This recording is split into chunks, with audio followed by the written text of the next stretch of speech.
Salut chers collègues, chers amis, nous allons traiter dans cette séance de vidéo donc la correction de l'exercice 2 du baccalauréat 2025, série sciences maths pour la session normale.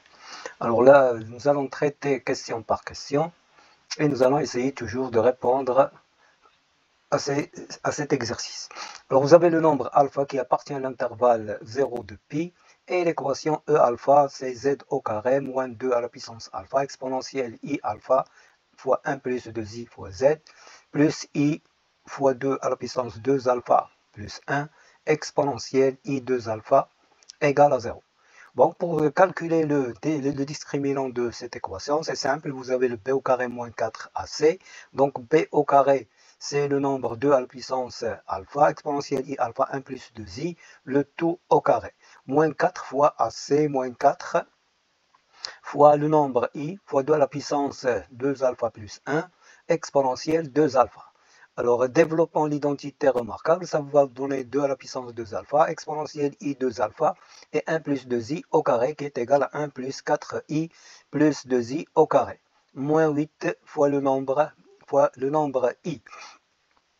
Alors, ce nombre-là, donc vous avez déjà la factorisation par 2 à la puissance 2 alpha, qui se trouve dans l'expression exponentielle 2i alpha. Donc, il vous reste le nombre, c'est 2 fois 4i, c'est 8i. Alors, c'est 2 à la puissance 2 alpha, exponentielle i 2 alpha, facteur de 1 moins 4i. Donc 4i, donc là vous avez moins 8i, c'est moins 4i plus 2i au carré. Et ça vous donne l'identité 1 moins 2i, le tout au carré. Donc le discriminant, c'est le nombre 2 à la puissance alpha, exponentielle I alpha, fois 1 moins 2i, le tout au carré. Donc je peux voir que l'équation admet deux solutions. La première est calculée par la relation, moins b plus la racine de delta sur 2, et la deuxième, moins b moins la racine de delta sur 2. Alors faisons nos calculs, vous avez 2 à la puissance alpha exponentielle I alpha qui est un facteur commun, il vous reste 1 plus 2i plus 1 moins 2i. Donc 2i avec moins 2i s'annule, il reste 2 sur 2, ça donne le nombre exponentiel I alpha fois 2 à la puissance alpha. La deuxième, c'est un signe moins, toujours la factorisation par 2 à la puissance alpha exponentielle I alpha. Et là, vous allez avoir 1 plus 2i moins 1 plus 2i. 1 moins 1, c'est 0, donc plus 2i, c'est 4i. 4i sur 2, c'est 2i. Donc voilà, vous avez la deuxième solution. C'est 2 à la puissance alpha plus 1 exponentielle I alpha fois le nombre i. Sont les deux solutions de l'équation E alpha. Alors si on pose le nombre b sur a, donc ça va être le rapport entre les deux relations. Alors vu que vous avez la notion que a module de A est inférieur au module de B, donc je vais poser le A et B suivant les connaissances que vous avez dans l'exercice. Donc B sur A, ça va être donné par I 2 à la puissance alpha plus 1 exponentielle I alpha sur 2 à la puissance alpha exponentielle I alpha.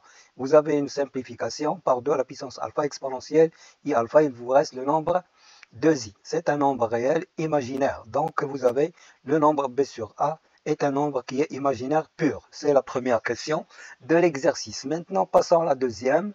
On considère dans le plan complexe, c'est la partie 2 de l'exercice. Le plan complexe est donc donné par un repère orthonormé direct d'origine O et on désigne par le MZ, entre parenthèses le Z, désigne le point dans le plan complexe d'affixe Z, avec Z dans C. Et on pose B sur A est égal à lambda I, où lambda c'est la partie imaginaire de B sur A. Considérons les points A d'affixe A, B d'affixe B, H d'affixe H, avec 1 sur H est égal à 1 sur A plus 1 sur B. Alors montrons que H sur B moins A est égal à moins lambda sur lambda au carré plus 1 fois le nombre I. Alors tout d'abord, la relation 1 sur H égale à 1 sur B plus 1 sur C est équivalente à dire que H est égal. Donc là, vous avez 1 sur H est égal à A plus B sur AB.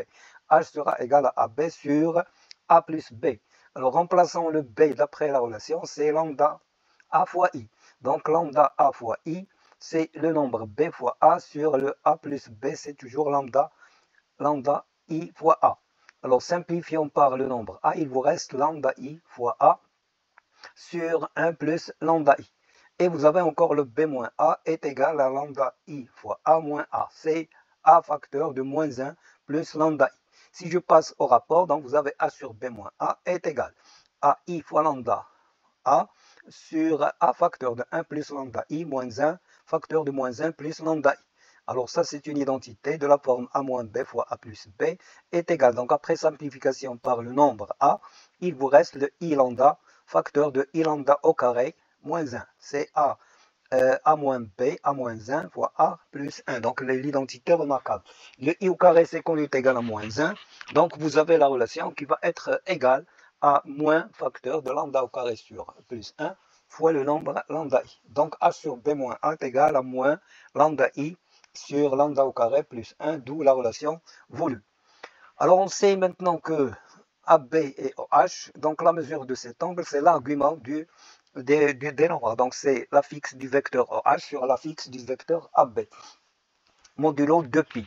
Vous avez l'argument de ce nombre est égal à pi sur 2, modulo pi, d'après la relation, puisque lambda c'est un nombre réel. Donc lambda sur lambda au carré plus 1 est un nombre réel. Bon, je ne sais pas s'il est sans signe, donc le nombre est congru à pi sur 2 modulo pi, ce qui prouve que la mesure de l'angle ABOH est égale à pi sur 2 dans modulo pi, ce qui prouve que OH est orthogonal à AB. Montrons maintenant la deuxième relation, c'est la question B. Montrons que H moins A sur B moins A est égal à 1 sur lambda au carré plus 1. Alors, calculant H moins A, c'est donné par AB sur A plus B moins A. Factorisation par A, ça va vous donner B sur A plus B moins 1. Et là, vous allez réduire au même dénominateur et vous allez avoir B moins A moins B. Donc, c'est égal à moins A fois A, c'est déjà A au carré sur A plus B. Si je remplace le nombre, donc là, B c'est I lambda A, et je simplifie par A, il me reste moins A sur 1 plus lambda I. B moins A, c'est déjà donné par A facteur de lambda I moins 1. D'où le rapport est égal à 1 sur moins 1 sur le nombre lambda I moins 1 fois lambda I plus 1. Et c'est l'identité moins 1 sur moins lambda au carré moins 1. Et ça donne le nombre qui appartient à R. Donc les deux vecteurs AH et AB sont collinéaires. Ça prouve que les points AB et H sont alignés. Alors, passons à la dernière question, bien la question B. Alors, étant donné le point I d'affixe M, le milieu de OH, et J d'affixe N, le milieu de BH. Alors, vous avez donc, si vous calculez le petit m et le petit n, donc le milieu de OH, c'est O0 plus H sur 2, c'est H sur 2, et c'est égal à la relation lambda I fois A sur 2 facteur de 1 plus lambda I. Et le n, c'est déjà égal à B plus H sur 2, est égal à lambda I sur 2 plus lambda AI sur 2 facteur de 1 plus lambda I. Alors, faisons les factorisations par lambda I sur 2, il vous reste le nombre. D'où, voilà, vous avez le n est égal à lambda AI, facteur de 2 plus lambda I sur 2, facteur de 1 plus lambda I. Alors, cherchons maintenant la relation. Donc, m moins a, vous faites les calculs et vous avez moins a facteur de 2 plus lambda i sur 2 facteur de 1 plus lambda i. Et là, vous avez le n. Si je retire la relation 2 plus lambda i, la voilà. Vous avez 2 facteurs de 1 plus lambda i, voilà, c'est la deuxième. Il vous reste la relation, c'est égal à moins lambda i fois m moins a. D'où maintenant, si je prends n sur m moins a, c'est égal à moins lambda i. Moins lambda i. Alors, par suite, je peux dire que le nombre ai au j, la mesure de cet angle, c'est exactement l'argument du nombre complexe, l'affixe du vecteur OJ sur l'affixe du vecteur AI. Et c'est déjà donné d'après la question précédente, ça donne un pi sur 2 modulo pi, ce qui prouve que AI et OJ sont perpendiculaires. Alors de plus, le module du nombre complexe n sur m-a, c'est le module de moins lambda i, donc le module de moins i, c'est 1, et le module de lambda, c'est le nombre réel, lambda, est égal au module de n sur module de m-a. Le module de n, c'est la distance au j, et le module de m-a, c'est la distance à i. Ce qui prouve que vous avez OJ est égal à lambda en valeur absolue fois AI. Et c'est la relation voulue. Alors, montrons qu'il y a le point K de l'intersection des OI et AI, OJ et AI. Montrons que les points IJ, H et K sont cocycliques, appartiennent à un cercle bien déterminé. Alors, je sais que K appartient à l'intervalle ou bien au segment OJ et I appartient au segment AK. Donc, la mesure de l'angle KI, KJ, c'est exactement la mesure de l'angle IA OJ. C'est l'argument du nombre complexe n sur a moins m. Et c'est déjà donné par pi sur 2 modulo pi. La même chose, vous avez h qui appartient au point. Donc là, vous avez HJ et donc HI. Donc la mesure de cet angle, c'est encore la mesure de l'angle entre AB et OH. C'est l'argument du nombre complexe moins H sur B moins A. C'est pi sur 2 modulo pi. Donc je peux prouver maintenant, puisque la mesure c'est un pi sur 2 modulo pi, donc KI il est orthogonal à KJ, et HJ encore elle est orthogonale à HI, ce qui prouve que H et K sont dans un cercle de diamètre IJ. C'est IJ, c'est le cercle dont l'un des diamètres est IJ. Donc ça prouve que les 4 points IJ, H et K sont cocycliques, montrant que la droite OI, bien OA est orthogonale à la droite IJ, il suffit de calculer le nombre m-n sur A. C'est H sur 2 moins la valeur et ça vous donne le moins B sur 2A. Vous avez B sur A, c'est lambda I, donc il vous reste la relation C est égal à lambda I sur 2. C'est un nombre réel, imaginaire, pardon, c'est un nombre réel imaginaire, c'est un nombre imaginaire pur.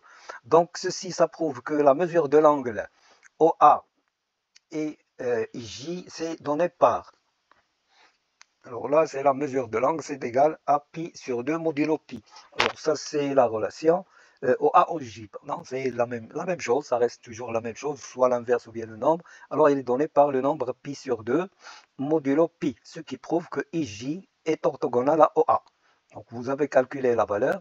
Donc la mesure de cet angle, si celle-ci est égale à pi sur 2, la deuxième c'est moins pi sur 2. Donc généralement, ce nombre est égal à pi sur 2 modulo pi, ce qui prouve que IJ est orthogonal à OA. Donc moi, merci de votre attention. Je vous espère bonne chance et espérant que vous soyez parmi les élèves qui vont réussir pendant la première session. Jusqu'à ce temps-là, je vous remercie encore. N'oubliez pas de s'abonner dans notre chaîne, appuyez sur le like pour nous encourager